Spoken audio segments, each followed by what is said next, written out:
Howdy everyone, this is Mopbop, this is the Diamond Society, and welcome back to episode number 105. We are here at the Nordic Village. We've been working here in the last episode. Let's go ahead and put our armor back on. We've got some sponge left on us. I'll get to that in a little bit. Look at that. That's what we did in the last episode. That's something new. Anyway, coming on down here, we have an auto smelter now, and I've just realized I've actually built this slightly wrong. I'm supposed to have an andesite block right there to avoid having any of those wood beams connecting in weird ways like that. I could probably add a little bit more decoration along the front as well, but let's go ahead and take a look on the inside. Boom. I'm super happy with this. I really like how this looks. So we chuck in our materials over here. We put our raw materials there. We put our fuel over here, and then everything comes out over here. Our finished product all comes down over there. Optifine's still a little broken and flames are not animated, but this has been super helpful, and it has to do with this sponge.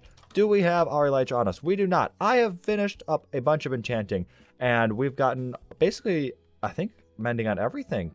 Yeah, we have mending on all that, and on all this, and on our elytra as well. So that's fantastic. We can actually start using that now. We also have some rockets, which is pretty neat. This project, actually, I was planning to do something, and then ended up actually just kind of scratching it. And we are still going to build something there. However, it's not going to be that big. I've already planned out to build that big, and we're going to use that in the future. I've got some plans for it, but I think it's going to be way too big to fit down there, and it's just going to be obscenely large for what I actually want to use it for. So we're going to design something a little bit smaller to put in that place. But for now, let's go ahead. Let's grab our elytra, because this thing is nice. I used one last season, didn't use one the season before, and I so miss using one. So let's see. There's that. And do we have...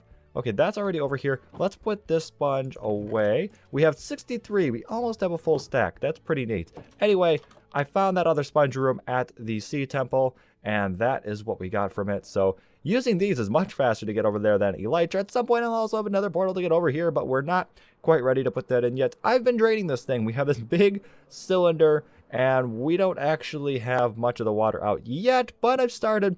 I actually ran out of sand while I was here. No. I didn't want to do that. Oh, yeah, so I just did like this whole column right here, and then realized that I ran out of sand. So I'll bring a little bit more over. I already have a bunch here. But yeah, we got that all done so far. So we got to do that across the entire thing. And as I mentioned in last episode, it's not going to be just a Guardian farm. We're not going to build one of those massive ones, just a couple of tanks to get enough resources to actually work in the area. It'll be pretty cool once it's done, but I've got plenty of other ideas for this area, and it'll almost be kind of like a second base. It'll be like that base over there, only it's going to serve a different function, and we'll get to that in the future. I don't want to spoil too much right now, but yeah, we do have some work to do on there, so this will be probably just updates here and there. You know, I got this much done, I got this much done, and once it's empty, we can finally start working back in this area. So back over to the other area, I've got something to mention about that. So first off, this area here that we did all this decorative grass, I like it a lot. I really do. We're going to do this throughout most of the base, and we can't actually put a lot of it in yet because we still have room for buildings. Like right here, there will probably be a building at some point. We don't want to put stuff down and then have to remove it, but you know, areas like in between, like right around buildings and stuff where it's not going to be much of an issue to do that, we can still do that. We can even go a little bit more over here and over there. I'll probably put something here at some point, so maybe not too far out, but where I see fit, I will start getting that stuff in. However, that uses a lot of green blocks. We've got all that concrete, and while we have the sand, we have the gravel, we don't really have the green dye, so I did just do this. I took out the farms I had before, the pumpkins and whatnot, a bunch of those, so decided just to rip them right out. We had carrots as well, same thing, it's so many of them, so those are now gone, and we now have the cactus farm, so super simple. It's nothing permanent. This will be just until we get a proper cactus farm. It's enough, you know, I sit around and really, I mean, it's like one cactus per like 8 blocks of those. So we already probably have quite enough to do everything that I want to do at the moment. But down here, this is still a bug, and I believe this is a Minecraft bug. And yeah, so I had to swap this to a smaller block. Usually it's a half slab in there, and the chickens will grow up, they'll burn up there, and then we'll get some cooked chicken. However, the game was thinking that they're a little bit taller than they actually are, so the babies were actually getting cooked up there. You don't get anything when a baby dies. So I swapped it to that and hoped that it would still be tall enough for the adults to die. And although visually that is the case, that's apparently not the case. Apparently not actually that tall. So I've just been doing this and let the entity cramming take care of them. So 25, I believe, is the limit. And then I do unfortunately have to let out all the eggs and stuff. The raw chicken just comes in here. And then once I run out of this stuff, I can just go ahead and cook all of this. But this thing is a godsend. This is how I've gotten all of my mending books. And in fact, pretty much how I've gotten all of the enchantments on here. I haven't gotten really any good enchantments just from sticking it in the enchantment table, so all the books I've gotten from this are going towards this and toward my gear as well. this is, okay, currently empty at the moment. Sometimes I forget to empty it out. We got a awesome fishing rod right there, an awesome fishing rod. And anyway, that has led to me having loads and loads of books. And at that, we need a place to store them because currently in the enchantment hall right here, this is not going to do because this is all good. Like, I really like this building, but this is full of good books. This is full of top tier books. This is almost full of top tier books, and I've been using this one for like second tier books that still need to be combined with something. So, you know, Fortune 2, Bane 4, like we can get Bane 5, we can get Fortune 3, you know, we can get Blast 4, Power 5 and whatnot. So that is fine to leave here because we have the enchantment table, we have the anvil and everything, but all these good books, we need a better place to store them. We need a way to store them as well. Tons of Loyalty 3 books, those should all be together. All the Unbreaking 3 books, those could be together. We need a hall for that. And that's what I was originally designing over there. Or at least just not really designing, but trying to lay out. We did actually do something in a test world. And like I said, I got something that I liked. We're going to use that in the future, though, because I've decided this is way too big. We can't be having something this big. So I'm going to tear all this down that I've gotten so far and reposition it so that it fits into an area nicely down here, just big enough so that we can store all of our books nice and compact. So I've redesigned the area now, and if we go ahead and take a look at what we've got here, it's much smaller. Try not to spoil too much right off the bat here. And if we come on over here, I actually started doing the inside already. Now this is completely backward from how I usually do things.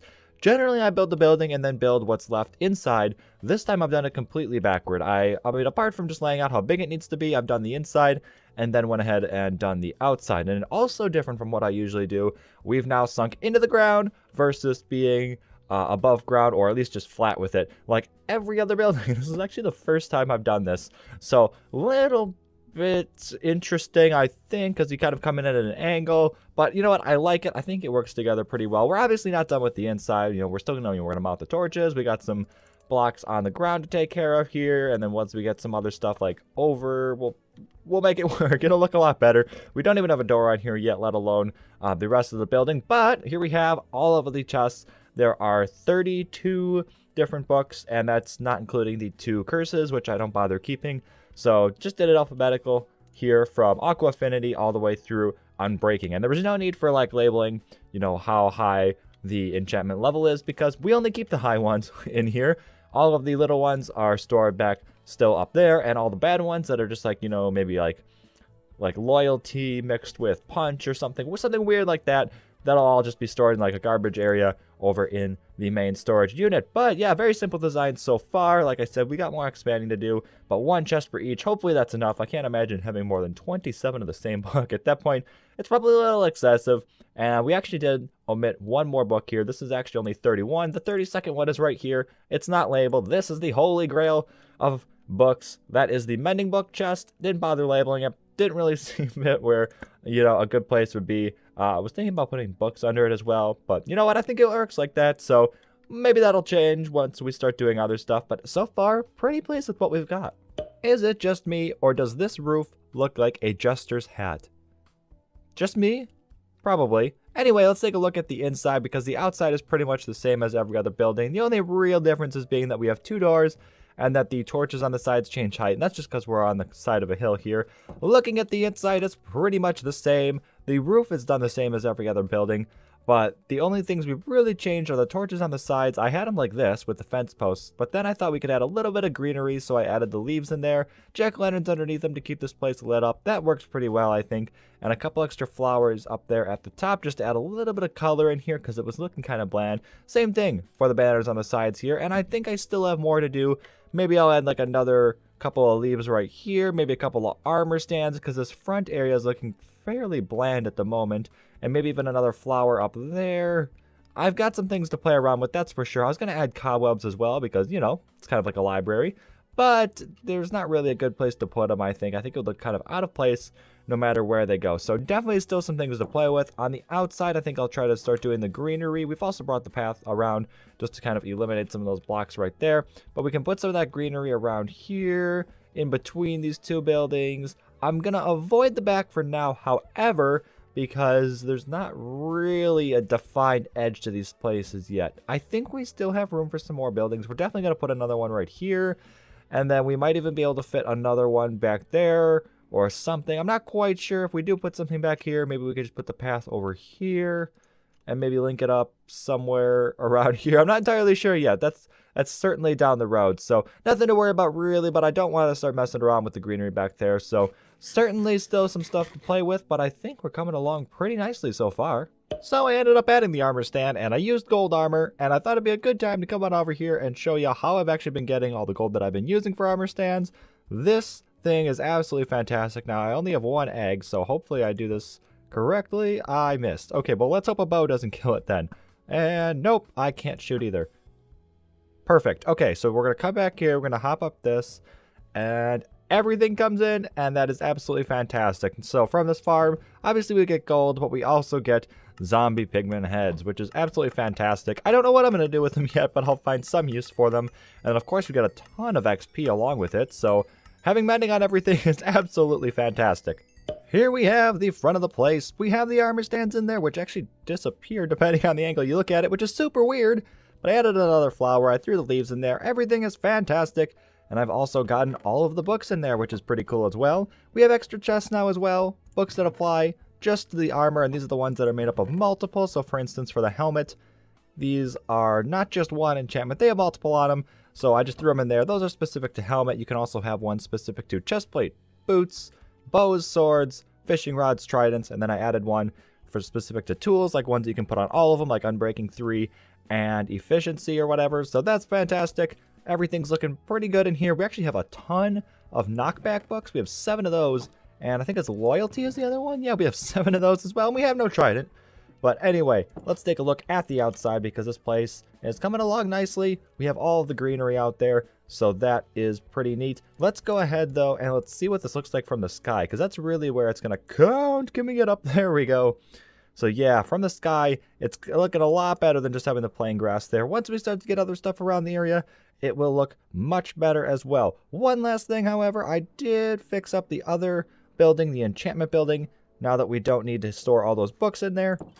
And it's how I intended it to originally be, just with the bookcases along the sides. That's fantastic. Ripped out the ender chest that was up here and just put the chest of all of the sort of tier 2 books, if you will.